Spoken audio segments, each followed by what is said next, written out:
Hello students, so we are going to discuss today topic magnetic flux and electric flux. हम class magnetic flux में ही electric flux को cover करेंगे. Today concept discuss. तो class एक chapter EMI electromagnetic induction.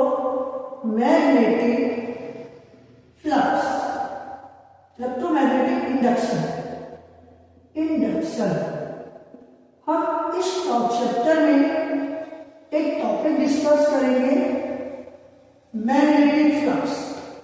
तो class ये magnetic flux है क्या? तो मैग्नेटिक फ्लक्स को जानने से पहले हम फ्लक्स को जानेंगे और फ्लक्स का कंसेप्ट कि फ्लक्स है क्या. तो फ्लक्स है क्या? The flux to a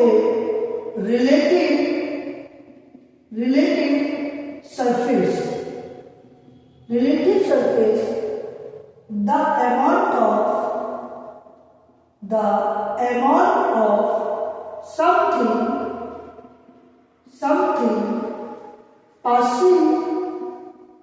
something crossing through a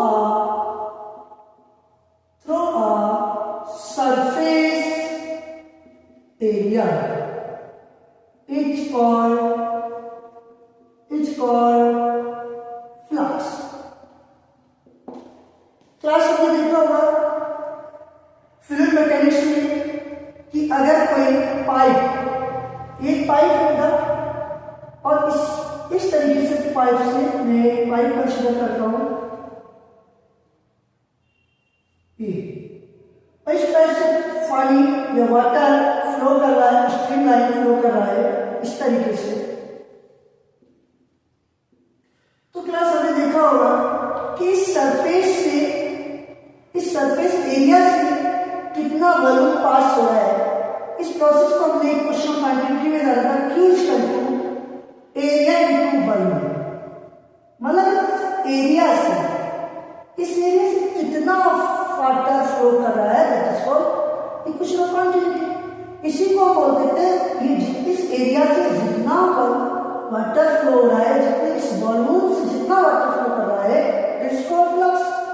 यानी इसको बोल सकते हैं वॉल्यूम सरफेस फ्लक्स. इसको मेरा बोल सकते हैं volume surface to the flux.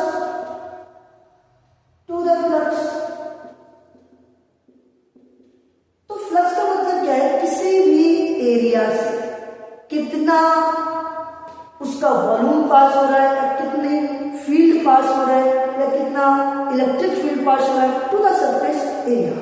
इस कंसेप्ट में इसी को हम फ्लक्स बोलते हैं क्लास. तो नेक्स्ट अभी हम जानेंगे मैग्नेटिक फ्लक्स. तो मैग्नेटिक फ्लक्स क्या है? कंसेप्ट तो हमने फ्लक्स का जान लिया होगा कि सरफेस एरिया से कितना वॉल्यूम पास हो रहा है, दैट इज कॉल्ड फ्लक्स. तो क्लास जानेंगे मैग्नेटिक फ्लक्स. तो ये क्लियर है मैग्नेटिक फ्लक्स. यानी कि मैग्नेटिक फ्लक्स क्या होगा? मैग्नेटिक फील्ड लाइन किसी सरफेस से कितनी पास हो रही है. जैसे मैं लिखता हूं the number of magnetic field line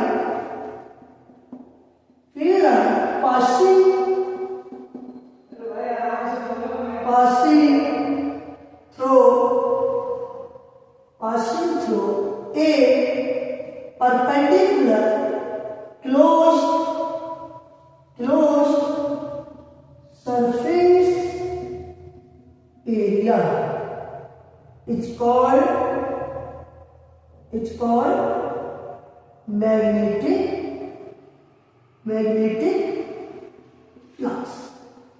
magnetic flux.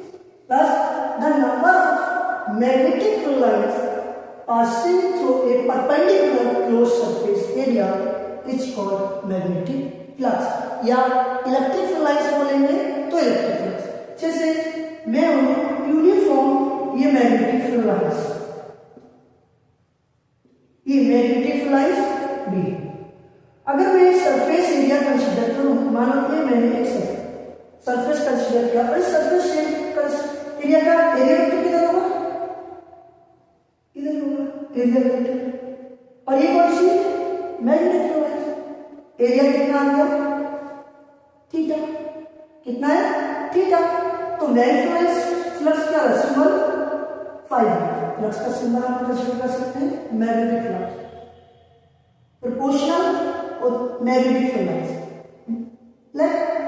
Magnetic flux proportional area, जितना ज्यादा मैग्नेटिक फ्लक्स पास करेंगे पूरा सरफेस एरिया उतना ज्यादा फ्लक्स, जितना ज्यादा एरिया, अगर इसका को बड़ा कर दूं मैं, जितना ज्यादा एरिया उतना मोर देन फ्लक्स, यानी कि जितना more than area more than flux, more magnetic flux more flux. तो flux equal to B dot A vector, मतलब डॉट प्रोडक्ट। तो इस डॉट प्रोडक्ट है, लिख सकता हूं उसको phi equal to B A cos theta. और यहां पर थीटा क्या है आपका, थीटा क्या है, angle between magnetic field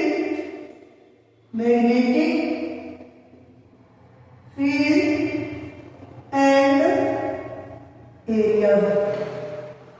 area vector. तो फ्लक्स में क्या है, एंगल, जितना ज्यादा अगर किसी सरफेस एरिया से मैग्नेटिक फील्ड लाइंस पासिंग करेंगी उतना ज्यादा उसमें मैग्नेटिक फ्लक्स है। तो कंसेप्ट में क्या है, फ्लक्स थीटा क्या है, angle between magnetic field and area vector.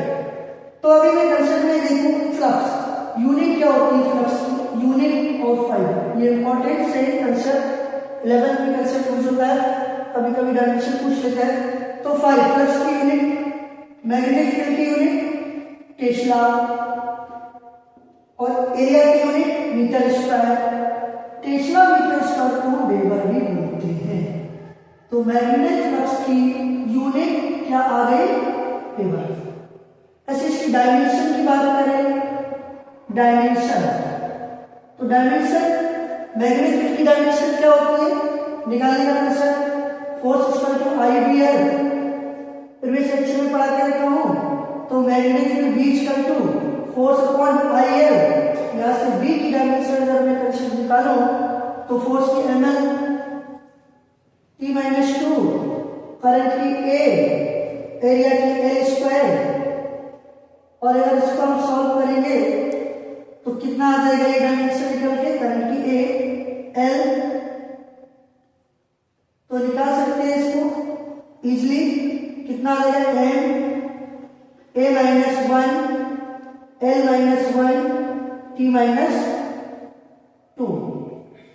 इसके बाद अगर मैं डायमेंशन निकालूं, M A minus one L minus one T minus two, इसके कंडीशन में एरिया की डायमेंशन अब इसको निकाल सकते हैं, M A minus one L minus one T minus two. और एरिया की डायमेंशन क्या है इधर, ए स्क्वायर। ये लेंथ की डायमेंशन एल होती है, तो ये कंसेप्ट फिनिश हो जाएगा। ये बचेगा आपका M A minus one T minus two और एरिया एल स्क्वायर। सॉल्व करने पर डायमेंशन क्या मिलेगी, M L square A minus one T minus two. ये आपका फ्लक्स की डायमेंशन निकलेगा। तो नॉर्मल सी बात है, फ्लक्स में इंपॉर्टेंट कंसेप्ट है ये वाला, फ्लक्स या मैग्नेटिक फ्लक्स। क्या है मैग्नेटिक फ्लक्स, ये बता चुका हूं कि passing through the surface area. Note कर लीजिए इसको। नेक्स्ट इसमें हम देखेंगे कि मैक्सिमम फ्लक्स और मिनिमम फ्लक्स। तो क्लास फ्लक्स और सेम सिमिलरली अगर मैं इलेक्ट्रिक फ्लक्स की बात करूं तो सेम कंसेप्ट इलेक्ट्रिक फ्लक्स में भी हम यूज कर सकते हैं और वे बिल्कुल सेम ही कंसेप्ट है। तो क्लास अगर मैं केसेस की बात करूं, इफ अगर थीटा 90 डिग्री का मतलब फ्लक्स मैग्नेटिक फील्ड लाइंस और एरिया वेक्टर। अब मैं ये सरफेस लेता हूं, इसका एरिया वेक्टर किधर होगा, एरिया वेक्टर और मैग्नेटिक फील्ड के बीच का एंगल कितना है 90, कितना है 90। तो इफ जब फॉर्मूला था फ्लक्स का phi B equal to B A cos theta, तो क्या बन जाएगा बी ए कॉस 90 और कॉस 90 का वैल्यू कितना होता है बता सकते हैं आप, इसका एरिया वेक्टर कॉस 90 का वैल्यू 0, तो कंसंट्रेटेड फ्लक्स कितना है इसमें बेटा 0। और आप देख सकते हैं इस वाले सरफेस एरिया का, इस वाले कोई में बना के बताया सरफेस एरिया, इस सरफेस एरिया से एक भी मैग्नेटिक फ्लक्स पास नहीं कर रही है। जब एक भी मैग्नेटिक फ्लक्स पास नहीं कर रही है तो देख इसमें फ्लक्स क्या होगा 0। नेक्स्ट केस इसमें अगर मैं देखूं, इफ केस नंबर 2 लेके चल सकता हूं, केस 2 लेके लिख सकते हैं, case 2 theta equal to 0 degree. 0 degree का मतलब क्या है, मैग्नेटिक फील्ड लाइंस पास करेंगे ये है, इसका एरिया वेक्टर किधर, एरिया वेक्टर और मैग्नेटिक फील्ड के बीच का एंगल कितना है 0। पहले इसका एरिया वेक्टर किधर है उस डायरेक्शन में, मैग्नेटिक फील्ड भी उसी डायरेक्शन में, तो एंगल विल बी 0। तो flux B A cos theta equal to B A cos 0, cos 0 का वैल्यू कितना होता है 1। तो इस कंडीशन में मैक्सिमम फ्लक्स पास होगा टू द सरफेस एरिया। तो अगर angle between angle 0 maximum flux, angle 90 minimum flux means 0 flux. आगे इसमें कंसेप्ट क्या है, अगर मैं बात करूं नॉन यूनिफॉर्म मैग्नेटिक फील्ड है हमारे पास, नॉन यूनिफॉर्म, तो एक कंसेप्ट है स्ट्रीम लाइन फ्लो से मैं देखूं प्लस एक कंसेप्ट है stream line flow magnetic field.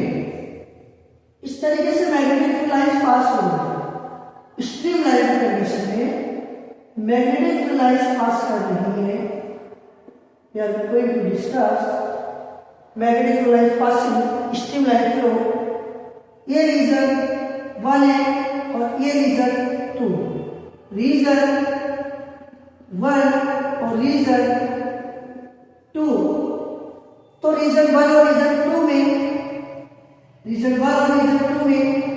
आप देखेंगे रीजन 1 में लिफ्ट ऑफ लो, यानी इसमें मैग्नेटिक लाइंस 1 2 3 1 2 3 4 5 एरिया सेम है, but magnetic lines stimulant flow में रीजन 2 में मोर देन है और रीजन 1 में less than.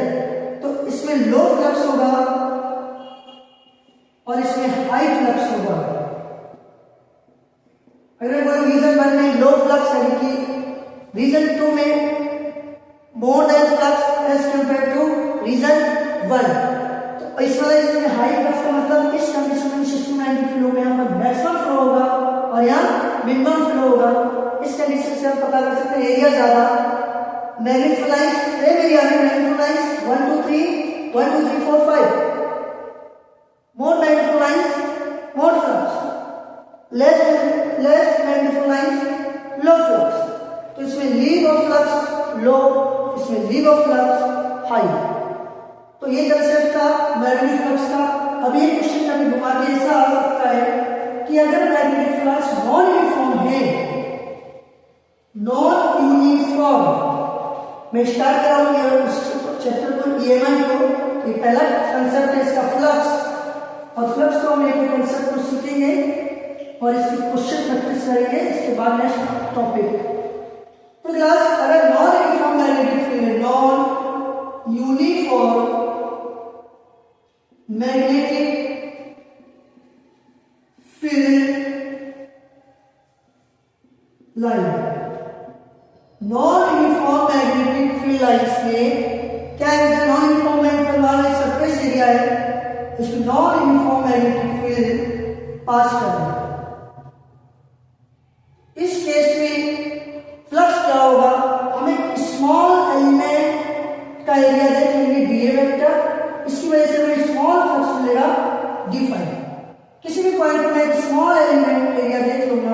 D A vector, इसकी वजह से स्मॉल फ्लक्स मिलेगा डी फाई। तो नॉन यूनिफॉर्म के लिए फ्लक्स आएगा D phi equal to B dot D A vector integration.